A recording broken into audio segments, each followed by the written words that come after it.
Day you expected. Tell us what you saw, what you heard, and then what you did. I didn't see much. I finished up my preparations for a rehearsal before services, came out to get my earphones in the car.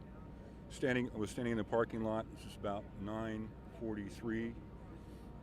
A lot of clouds, very low ceiling deck, and I heard a helicopter coming on a slow left-handed turn, probably from the freeway from Lost Hills.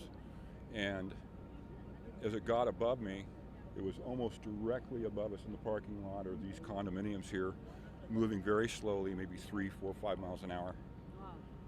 So it was in a hover, searching hover, but I could tell from a sound engineer with sound pressure, you could tell the altitude was low. So I listened, I looked directly up, and I couldn't see it. So it had to be up maybe 100 or 150 feet in the cloud deck, because I wasn't seeing any disturbance.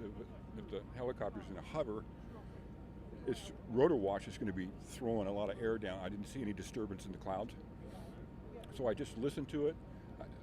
My alarm bells went off because I'm going, this is awfully low. And I knew that we've got the terrain over there. He headed off on an easterly track, went right over the Los Virgenes Water District building right there, and still in that little bit of a left-hand turn, and about 20 seconds later from when he was here, heard the impact. What did the impact of the helicopter sound like to you? It was not very loud. You could hear the crushing and collapsing of fiberglass, plexiglass. I did note, the thing that stuck in my mind is when it impacted, the rotors stopped literally immediately. There was no secondary, the rotors weren't like breaking off and hearing things fly off. It just all stopped. So however the impact happened, it ended very, very quickly. I hope that the occupants didn't suffer, because it was very, very quick, because it went silent within just a thump. And no explosion in the sky. I was not in a visual standpoint because of the trees in the building. The property manager, Jerry, whom I work with, was standing right over here by the marquee, and he was on the phone talking to somebody, heard the impact, and looked over, and he saw the smoke because he had a visual line of sight. The clouds were low enough that the helicopter went in basically right at the cloud line. He must have just come out of it, but he flew probably straight into the hill. That's why I think he went in rotors first, because everything just immediately stopped. And then what did you see after that? Was there smoke? Were there flames? Once I immediately pulled out my phone, called 911 within 45 seconds. I was on with dispatch. They transferred me to fire department dispatch. Was speaking to them. The sheriffs were already overshot and were heading down to Mulholland Highway. And I said, they're going too far. It's not at Mulholland. It's right here at the Water District, because I know it was flying on an eastern track. It's a lot farther up. So dispatcher said, I've lived here for 50 years and I know each canyon and location. She says, I'm glad you know where everything is.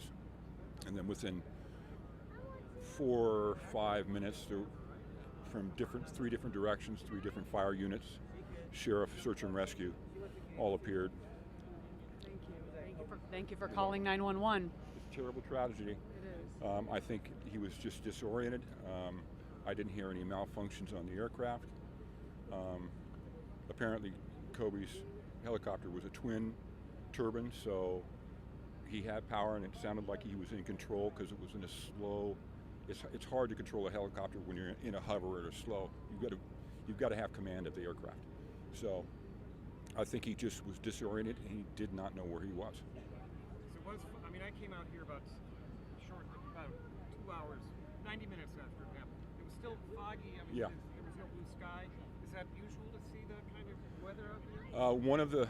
I met one of the residents who's lived here for 17 years.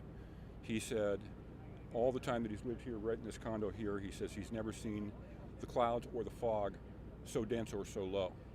Really? The music director that I work with was coming up from Montanito, halfway to Malibu from here, 4 miles away. He said there were no clouds where he was.